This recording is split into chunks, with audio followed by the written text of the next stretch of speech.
to the Indie Wrestling Guy with your hosts, the Hall of Fame referee, Jay Hawk, the not-so-mysterious benefactor, Jay Gold, and the legendary Charlie Butters.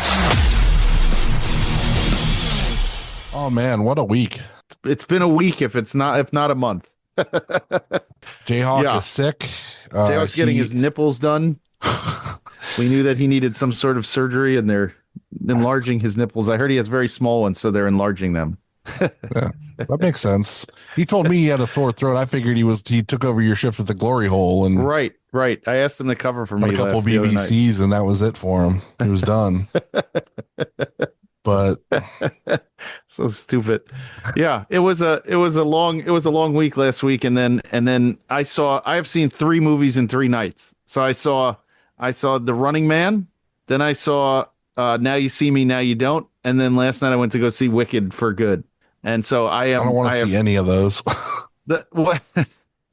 Well, The Running Man was all of the nonsense of a Stephen King book without any of the charm. So you have that.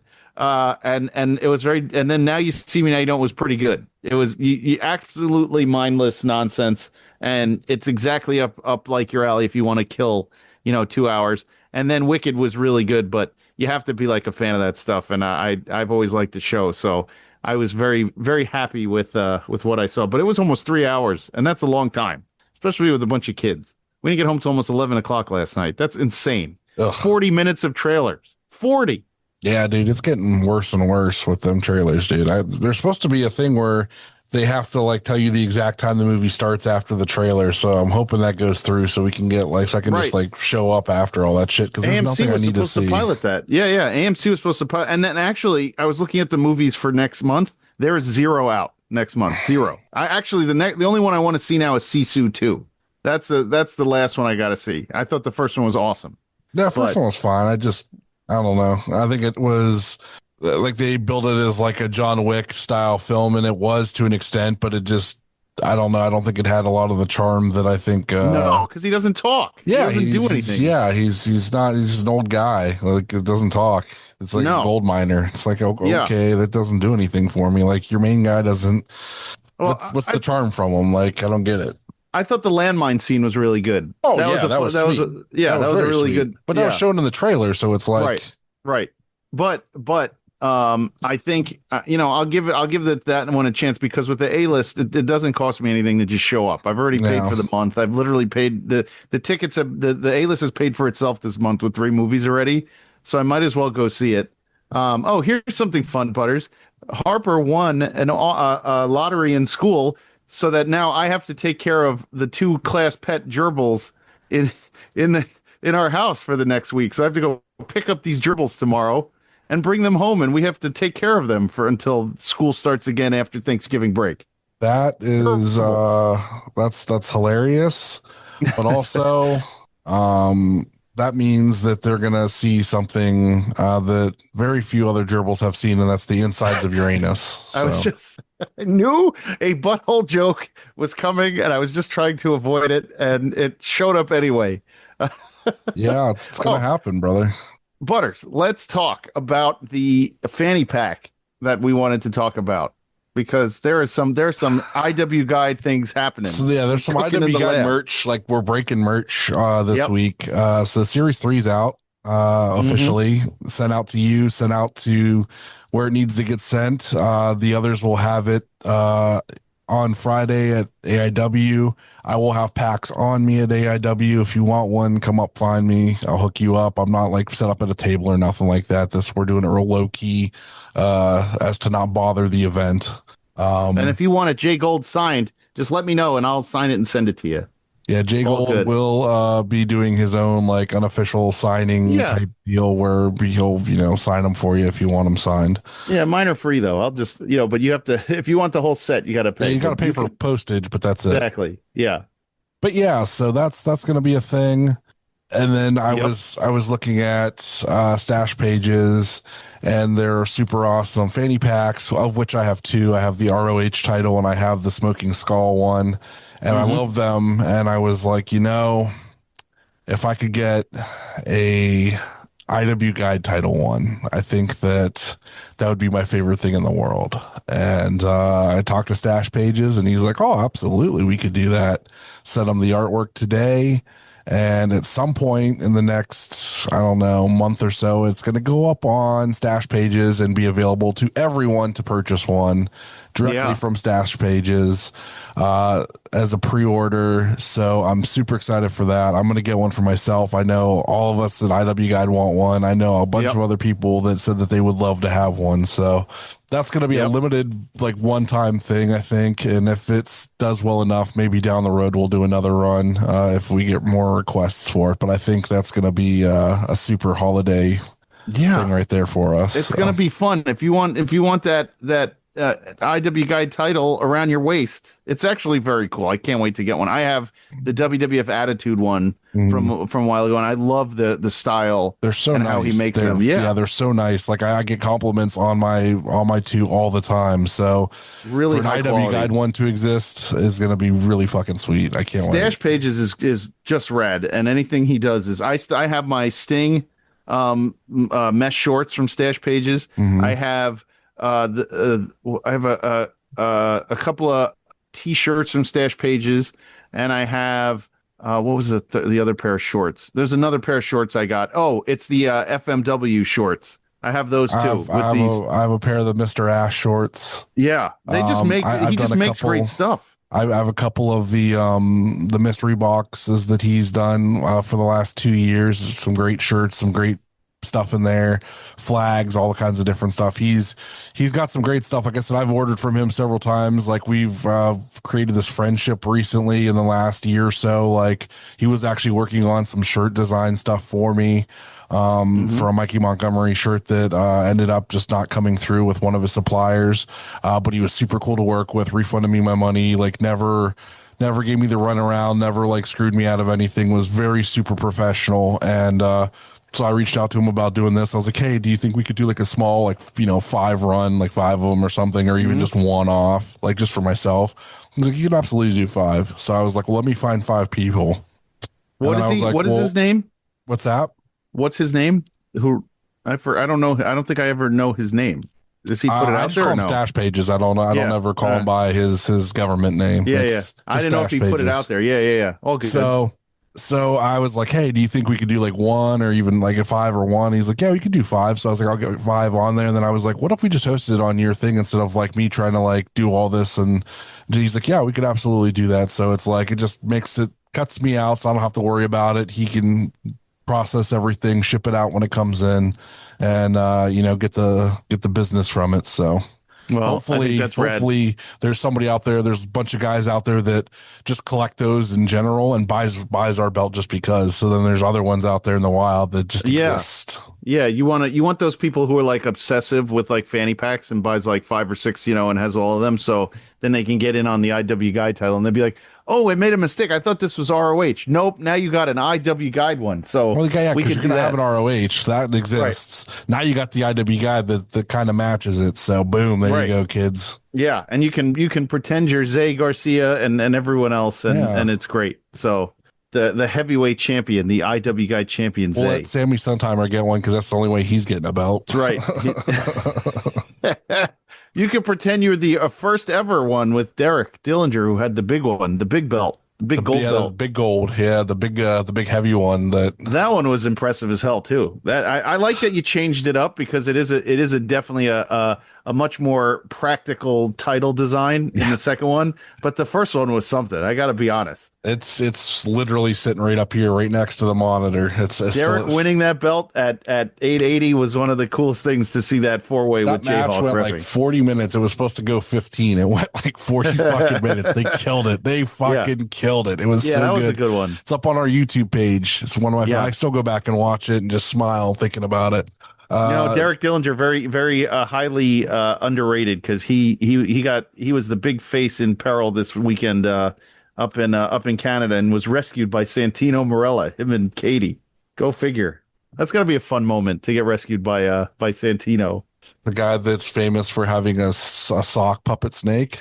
Right. It's not a sock puppet. It's just this. It's the cobra. It's anyway. A sock. Yeah. Well, if you say so. I know it. I was told it's a real snake. I'm just saying. Yeah, I got a real snake for you. Right. Put your mouth on it. we don't have Jayhawk to stop your nonsense right now. No, we don't. Oh, he's down and out. So shout out to Bagelmonger, shout out to Zach, and shout out to Patty. Patty, hey, it's just us tonight, Patty. Just gonna have to hope for the best. Yeah, this interview is gonna be real interesting without Jayhawk's knowledge. Yeah, I'm hoping for your knowledge, Butters, of your deep knowledge. I'm going to work on it. I've been working on it because after he said he wasn't going to be able to do it, I'm like, okay, well, I'm going to have to step up my game here and actually know what we got. Again, if everybody wants to know, he's getting his nipples worked on. So if there's an issue, take it up with him when you see him again. So something about chafing. I don't know. He had some issues. What's on this weekend? On Triller, there's a CMLL pay-per-view for $10 on Friday at 9:10. No card, but it exists. It's $10. Tornillo Leyenda Azul Fanel. It's very good. From Marina, Mexico. So, I mean, that's cool. CMLL is cool. Yeah. I think both. I mean, I think AAA is gone as like AAA, but CMLL is cool. AAA just does its thing. So, but CMLL still kind of has the heart of what's going. You know what? They should bring back Zona 23. What the hell happened to Zona 23? Nobody needs junkyard deathmatch wrestling, getting staph infections. What do you got so we can get through this? Our guest is waiting. Yeah, Friday night, the night after Thanksgiving on Black Friday, if it's not AIW, which it is AIW night, by the way, for everybody. So if you have AIW's YouTube, it is Hell on Earth 20. Hell on Earth 20.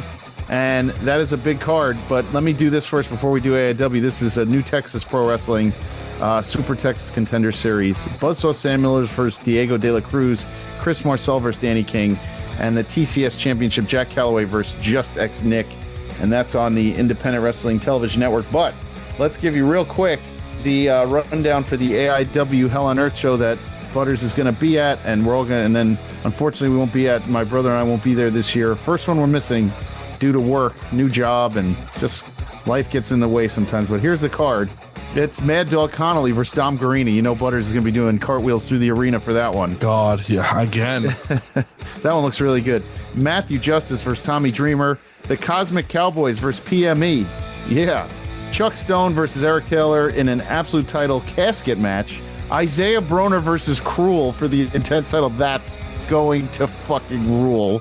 That's going to be awesome. Austin James versus Mikey Montgomery.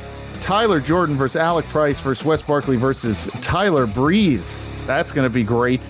And that's all on, that's what I got here. You forgot Mike Santana versus Big Sam Hardway Holloway. That's right. Mike Santana versus Big Sam Hardway Holloway. And that's going to fucking rule. And I will be watching it from YouTube after I work a full day, unfortunately, on Friday. And then I'm gonna get my Santana figure signed. So yeah. You know what? He's a really nice dude. I think you're gonna be very happy when you meet Santana. He does not disappoint. So the ETU heavyweight champion as well. So yeah. Two worlds collide, Butters. He's ETU and AIW champion, but he's at least the ETU champion. That's right. He brings lots of gold with him. So anyway, so that's all on Friday. Join the AIW YouTube. And watch all the different wrestling for this week. And and we should just say, Butters, happy Thanksgiving to everybody. Happy Thanksgiving. Because you're going to get this on Thanksgiving. It's going to drop. It's our Thanksgiving Listen special. with your family and while you're cooking your families,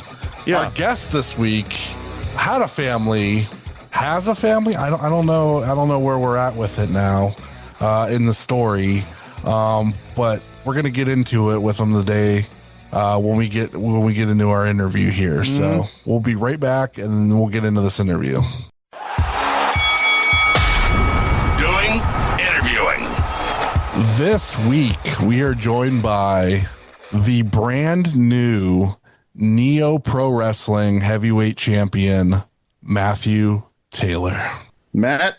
Why, hello. How are you, Hello. Hello, sir. Welcome to the show. New champ. Yeah, thank you for having me. It's a blessing. So how does it feel? I always wonder, how does it feel when they put the belt on you? How do you feel being the champion? Well, as I said a second ago, it is truly a blessing, but it's expected. Like you get into this because you want to be that guy, you want to be the man, you want to be the champion.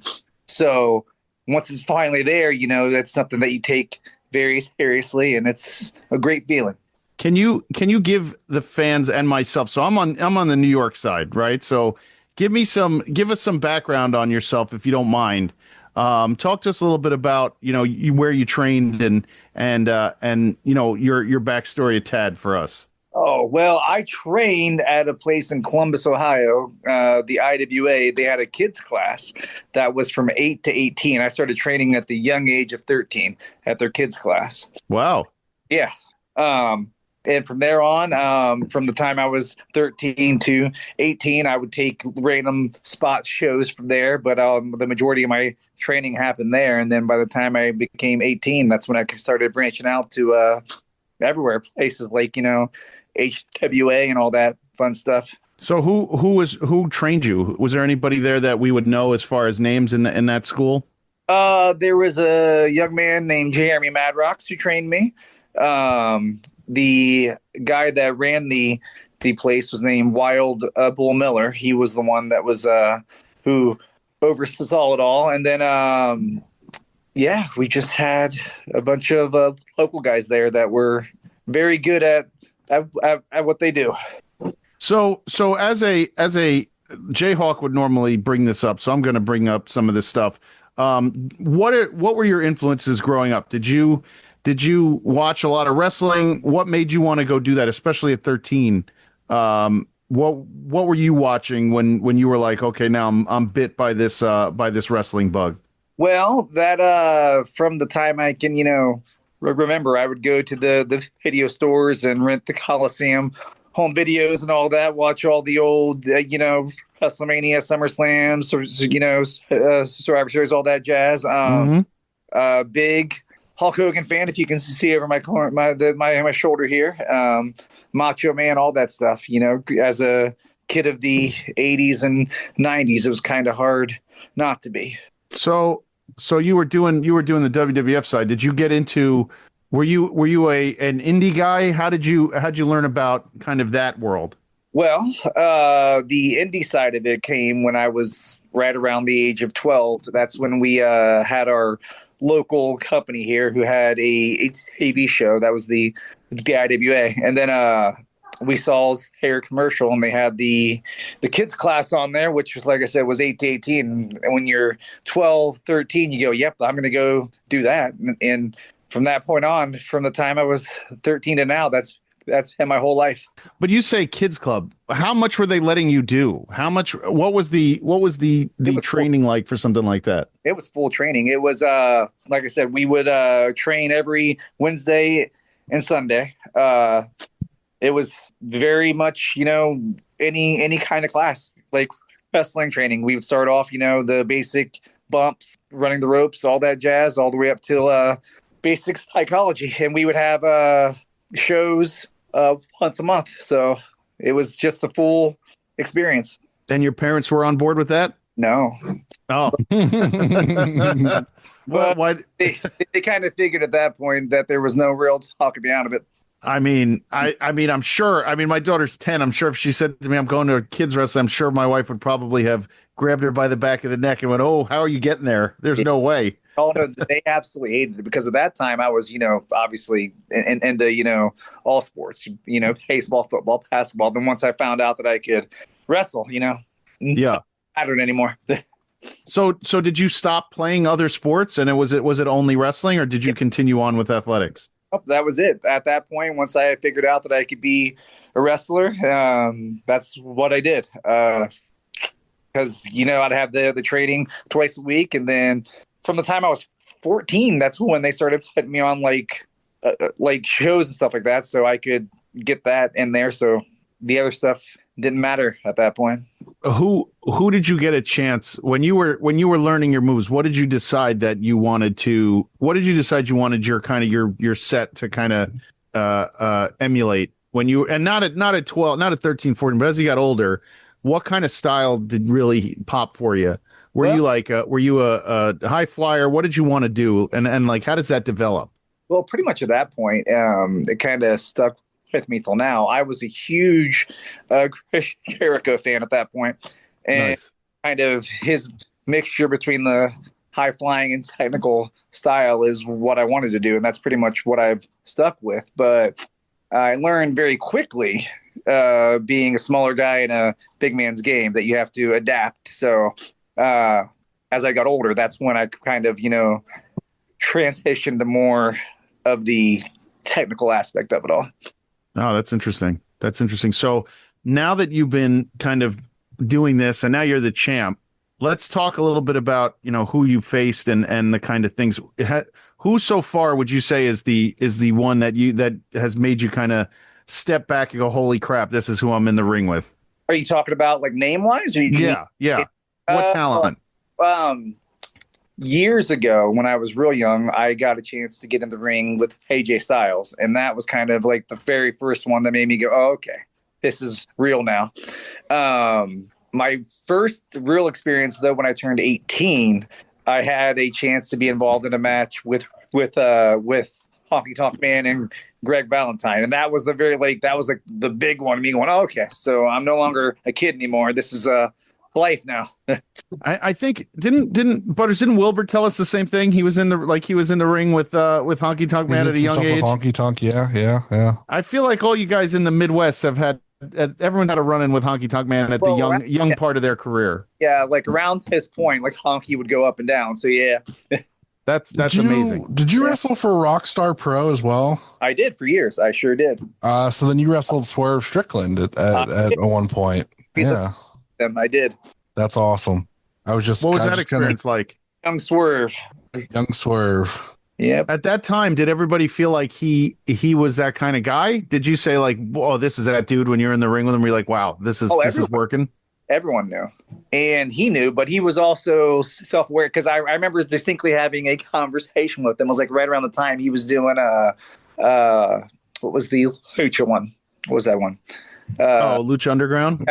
Lucha Underground. He said he was getting offers and everything, and he even said to me then, he was like, "I'm just not ready for that yet." And he was like very self-aware, even though how good he was very self-aware of it all. And just seeing like where he's at now, it's amazing. Really? Yeah. He felt like that then? Really? Yeah. But man, like I said, he's awesome. Good dude. So now that you're the champ over at Neo Pro, where would you like to go as far as outside of the Midwest, the Ohio bubble? Where do you want to work next? And what kind of companies are you looking at? Are you like, okay, I'm assuming, this is your thing. Like you're invested full time. So what's the goal here? Where do you want to go? Which direction? Do you want to go out west or you want to go east? I want to go any and everywhere that wants the guiding light to be there. Cause I know for a fact that I can add something to any show. Because I've done this a long time now, and I'm just ready and willing to go anywhere and prove that to everyone. Mm-hmm. Yeah. Mm-hmm.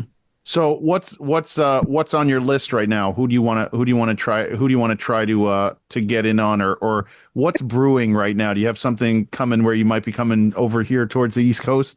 Honestly, I don't do lists. I do what comes to me. So I'm pretty much very much a in the moment kind of guy. Mm-hmm. Very much, focused on what's right in front of me, and what comes, I'll take that head on. And so I asked this of Butters, you want to go? I was gonna kind of touch on this because like there's a whole storyline going into him winning the belt, and he actually him and Wilbur decided they were going to tear down Neo Pro and rebuild it, and this is a big step in that, is him winning the title. So I'm just curious, when I first came to Neo Pro and started being involved there, you had a whole family with you, and now it seems like it's you and Wilbur, and there's not really a family element to you anymore. And Beastman keeps popping up and attempting to really cost you your opportunities. So do you want to build another family now that you have, that you're with Wilbur, or do you just kind of want to see where things go with Wilbur and not worry about having a whole follower thing with you? Well, I think it's curious that you say that I don't have a family, because I think I always have a family. You just haven't got to see them yet. Maybe. Okay. That's fair. That's fair. Maybe we haven't seen them yet, but I haven't seen them come to save you yet so far. So I'm just curious, like, are they just kind of waiting in the wings for when they need to be? I feel like I am a lovable man, and whenever it's time for someone to come up and save me, and for me to save them, they'll be there. And right now, as you talked about Beastman, when you're dealing with the simple-minded, it's very easy to, be fearful of that, because you never know what they're going to do. But as far as I believe, I've known him for a long time, and I've feuded with him for a long time. I know his next move, and I'm always going to be that one step ahead of him. And you can just throw a fireball in his face, and that'll freak him out. So, that's. Oh man, I like that simple mind. Well, I mean, Beastman always gets a pop over here when he's doing his thing on the East Coast. Ridiculous. Yeah, So being at NeoPro, I know that there's a lot of different, a lot of different indies and home bases. What do you think? And I'm sure you enjoy it. What do you think is the selling point, like the best part about working over there at NeoPro?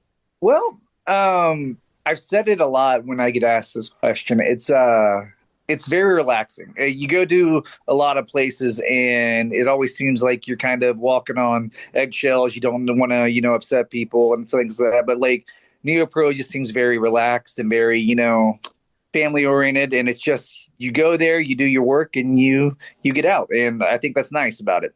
And so what would you like to see out of your time now with like NeoPro? What would you like to see start to happen over there?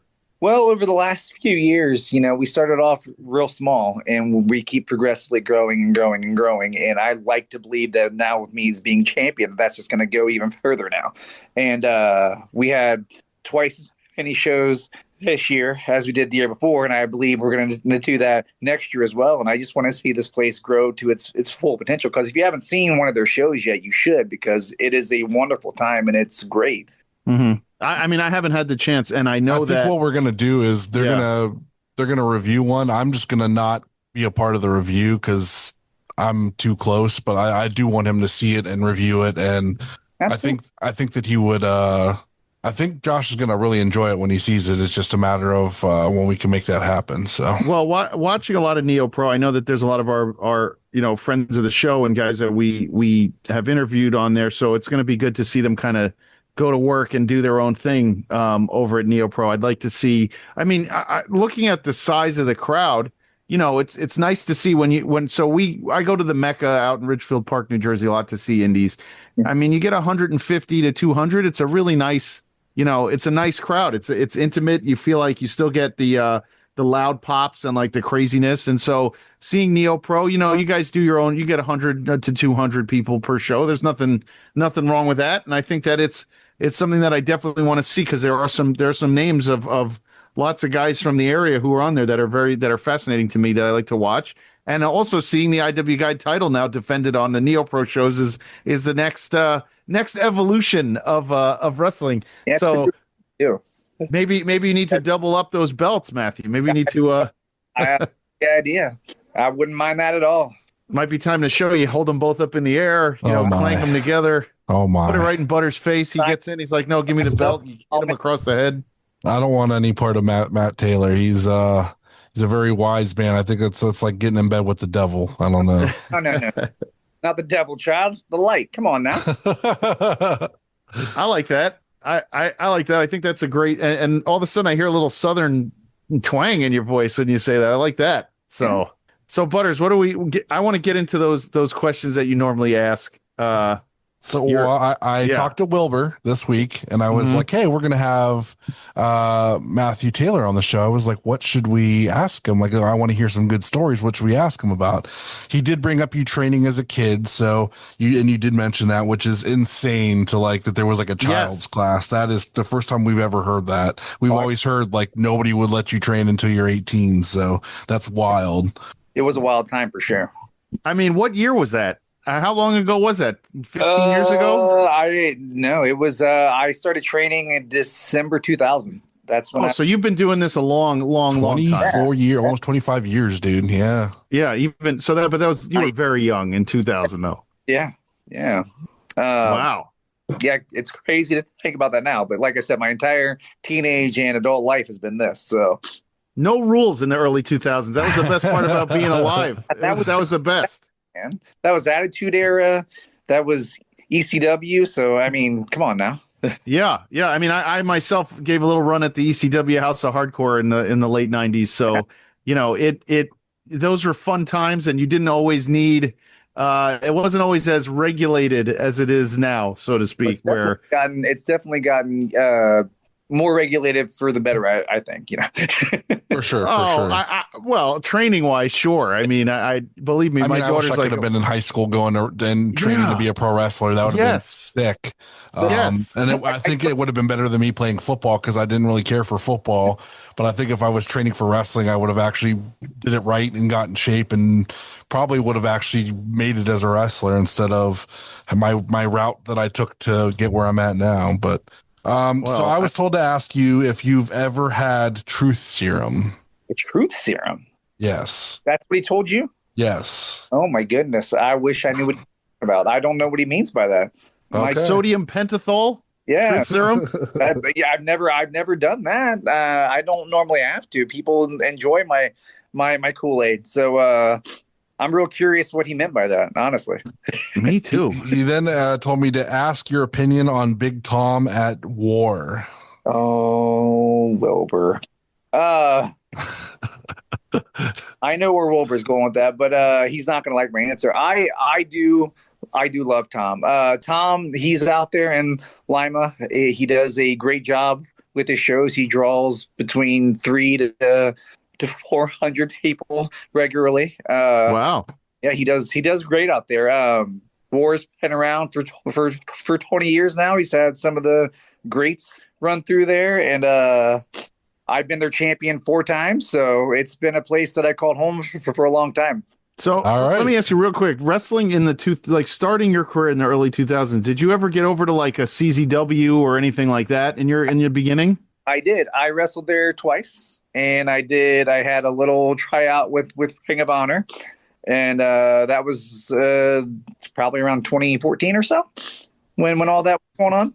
Oh, so you were being at CZW late. That's late. I was wondering, like, because then I have to remember that you started. No, he hit it when they were coming over to like Cincinnati and stuff. It shows on the cage match.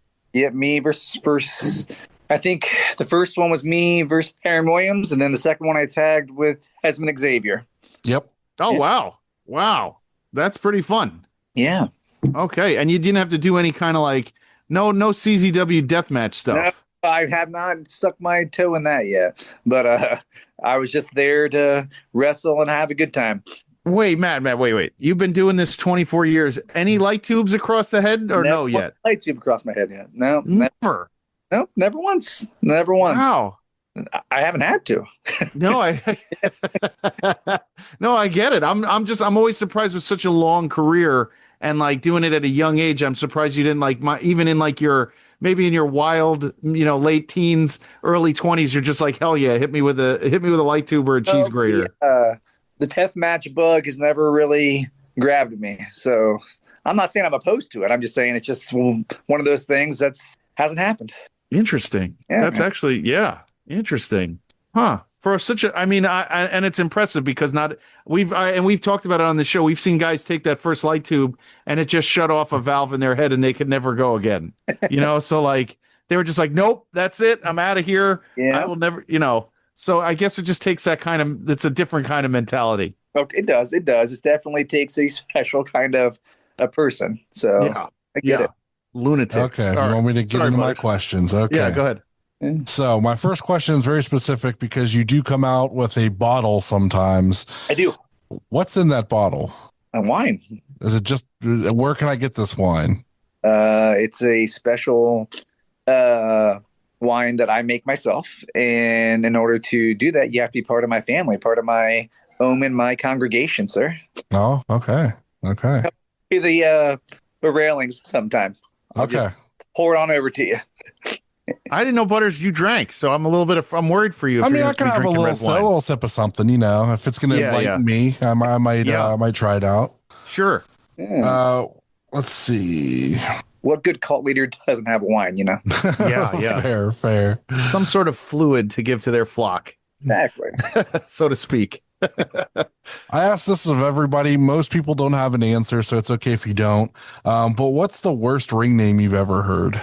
Oh, the worst ring name I've ever. You got to go Gobbledygooker, right? That's probably the worst ring name ever, isn't it? But he didn't wrestle. No. You got to think of one of somebody you've crossed your path in the last 20 years. None of that Gobbledygooker, because that was not a wrestler. Okay. The worst ring name. I'll say myself. The very first ring name that I was ever given was Survivor. So Survivor. Bad, right? Yeah. Oh boy. Yeah. Wow. It's a little cringy. Like the TV show? Like what? One of those things. You're a 13-year-old kid, and that's kind of like, you give options, and I'm like, yeah, sure, that works. Yeah. Thinking back, very, very, embarrassing, but I own it. I've come a long way since then. Come on now. What was the gear for Survivor? Did you have to, were you like a post-apocalyptic or what was it? Oh, dude, no. Like I said, you got to think this was early 2000s, ECW, Attitude Era. It was just very much grungy jean style, It was a very ECW-esque look. Interesting. I thought you were going to be like an 80s hairband. Survivor. You would think, but you got to put yourself in the shoes of a 13-year-old kid. Yeah. I got it. Yep. Yeah. I think there would be like a Wilson volleyball and like a shipwreck survivor is what I'm thinking for some reason. Tom Hanks-ish, yes. Yeah. Not one of you went to Destiny's Child, No, I wasn't thinking girl band. No, didn't go to Destiny's Child at all. Well, I got it a lot. So. Oh, I'm sure. Yeah, now that you say that, yeah. What's the weirdest place you've wrestled or the coolest place you've wrestled? I'll go weirdest first. I wrestled at a old folks home for a guy's 100th birthday. Oh, yeah, that's awesome. Hell yeah. My favorite part was talking to him afterwards, and I could not make this up. I said, I hope your birthday was fun. I hope you had a good time. And he looked me dead in my eyes and said, I don't know where I am right now.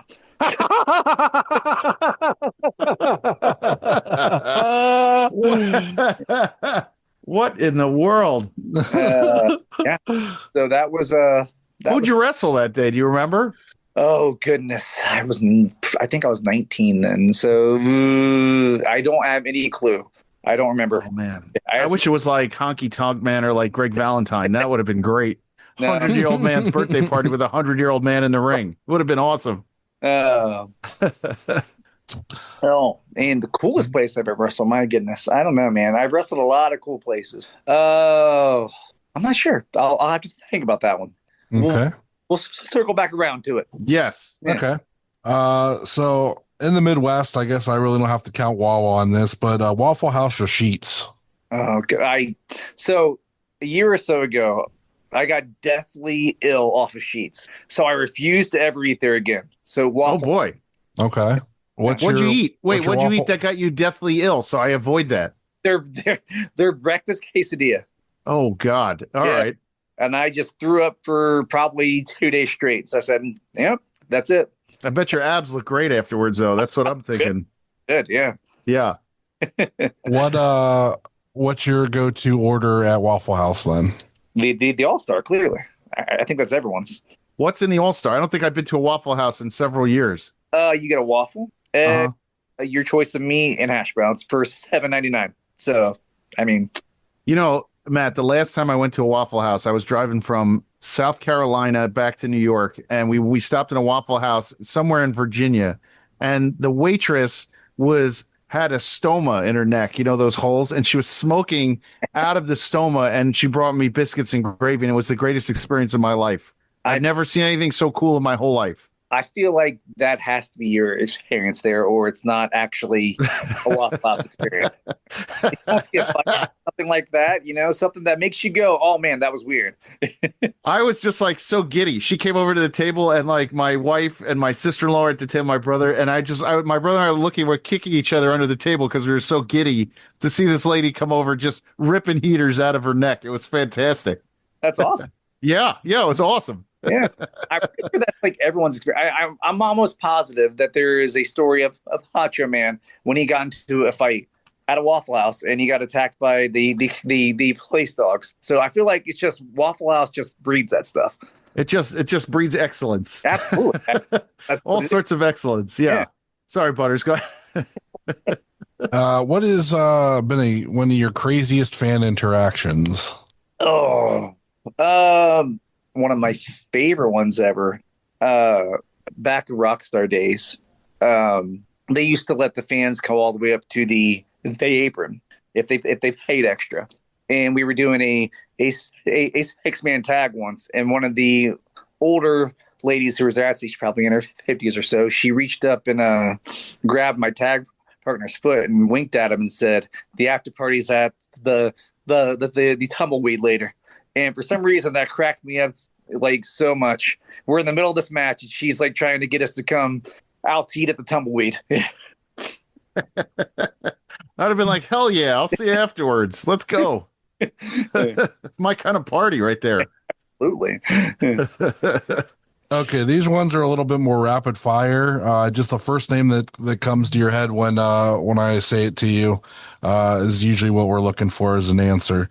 The funniest wrestler, like on the indies or ever, like that you've worked with.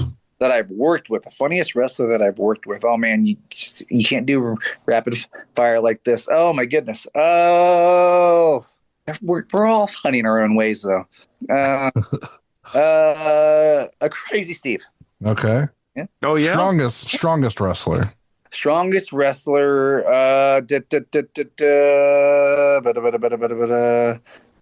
Beastman. I'm gonna ask that later. By the way. Stiffest wrestler. Beastman. Most technical. Aaron Williams. And the worst finisher that you've ever taken, like that it hurt, like finisher wise. The backstabber from Carlito, and I can't to this day figure out why it hurt so bad. Oh no shit! Yeah, to this day, I still cannot figure out why it hurt so bad. Out of all the moves, though, which one do you hate taking the most? Probably powerbomb. Oh, I dig it. Yeah, yeah. I mean, depends on the person. You don't know how fast you're coming down, or so that mat comes up fast, man. Yeah. What's one thing that you always have in your gear bag? Deodorant, tape, and scissors.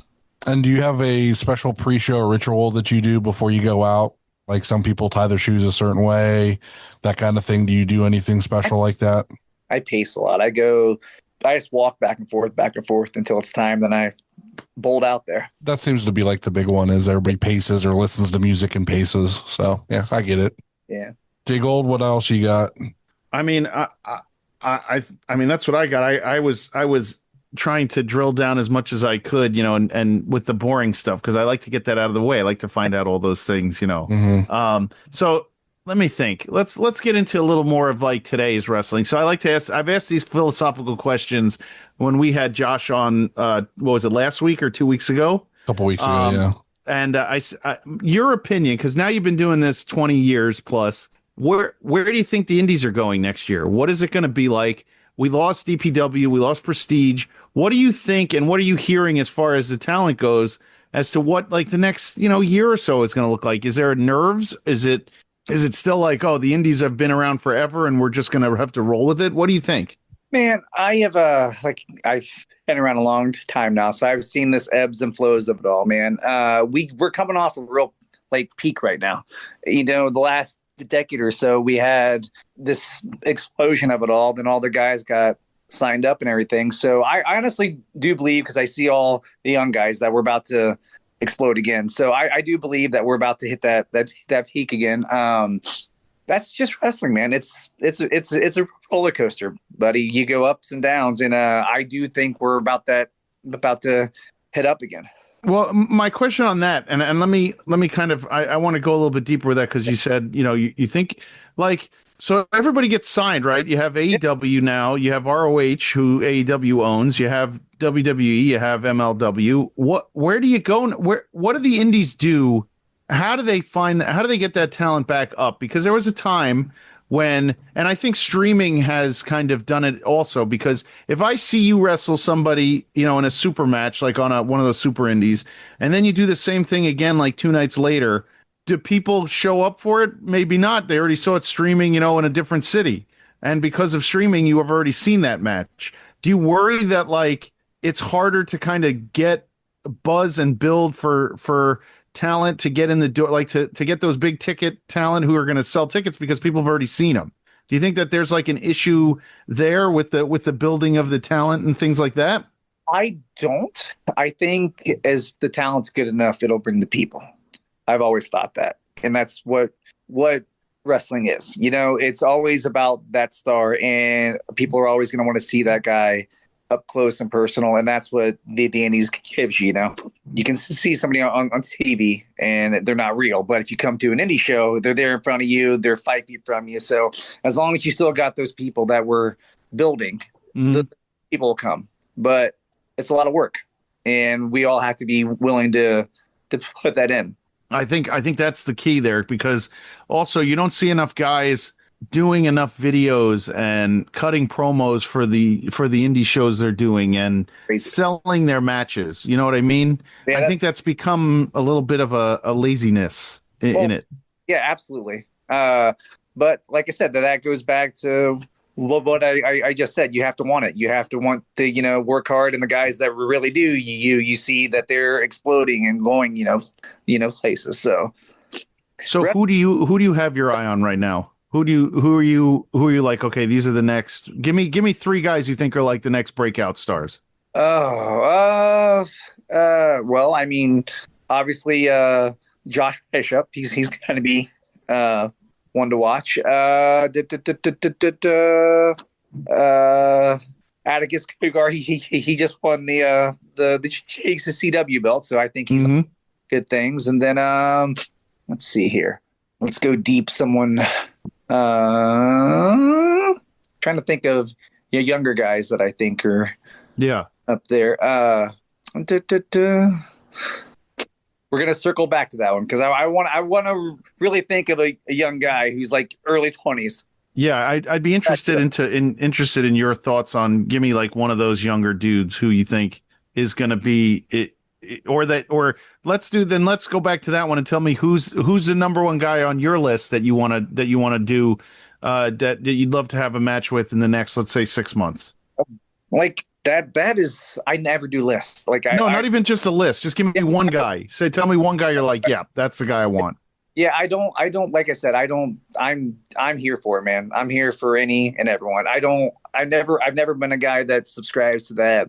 I want to work that guy or that guy. I want to work everybody. Okay. So I know for a fact that I can get a good match, out of anyone. So that's, like I said, man, I want it all. I dig it.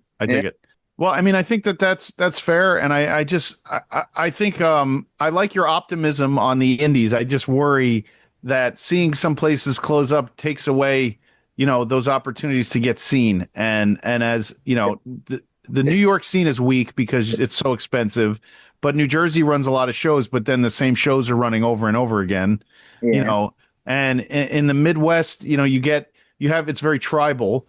And then as you get out west, if you're from my side of the country, I know nothing about the West Coast scene. I honestly, and I always used to think when I worked with Butters for so long doing this, that I thought that we were on top of like some of these guys. I don't know anybody on the West Coast. Yeah, that's hard, isn't it? That's like really, it's like with how big like the world is now with the internet and social media, you would think that we would know, but like it's so weird because I'll see like the same thing. I'll see some videos from like Texas or California and go, oh, all right, like this guy's awesome, but I mean, I think that's where I saw Brian Keith for the first time, watching like New Texas and stuff. Yeah. And I was like, look at this guy. And then all of a sudden he appeared in Jersey, and I saw him in front of me. But now I'm seeing guys on the West Coast, and I'm hearing from promoters on the East Coast, it's too expensive to fly them in. You don't see that. You know what I mean? Yeah. It becomes like they're stuck out there. That's honestly the biggest problem, I think, with wrestling right now. It's just so hard to get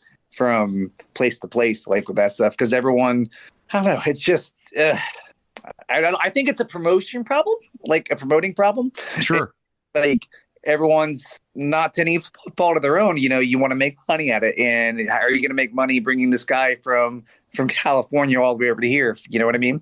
So yeah, it's but hard. You remember, like in the old days, it was you just get in a car, and if you have to drive across country, there's 4 of you, and you drive across country and you hit the different shows on the way. I feel like now even the promoters don't want to pay the gas money. Yeah, you see that. Yeah. But, that's also that's been wrestling for the last years, though. You hop in a car and go, and you get paid $40, and you're like, all right, cool. Yeah. I wish that mentality was still. I wish it was still kind of like that. I wish it was still like, bring a full car. Now you have to kind of like split it amongst promoters, and everybody's kind of doing different things. And instead of just having one load coming and just working different shows on their way, it's a lot harder. Yeah, it is. For sure. And I think the fans, there are indies on this side over here that are charging, $65 for, $60, $70 for front row. And that's, in a gymnasium over here is ridiculous. So, not even streaming, you know what I mean? Like that's some of those prices can get ridiculous. But that's, who am I to judge that? But that's yeah. I honestly think like indie wrestling should be for families and things like that. So it's very hard to bring a family out, No doubt. Cost that, Yeah, no doubt. Butters, you got anything else? No. Matt, you want to do your plugs? Sure. Yeah. I mean, you can find me on the major social medias. I am your Neo Pro champion, and we are, man, we're cooking. Where are you most active on your socials? On Facebook and Twitter. Okay. And what's your Twitter handle? At DarkstarMT. Aha. Okay. All right. And where's your next show? We just did OCW, and I'm terrible. I'll have to look at my calendar. I'm awful at this, man. I'm the worst indie wrestler with that stuff. That's what we gotta fix that. Come on. Butters. What do you got? Charlie_Butters on Twitter. The new IW Guide Series 3 trading cards are out. So look for those. Like I said, I'll be at AIW this weekend. If you need a set and you're going to AIW, just find me, hit me up, and I'll get you a set. Working on those fanny packs.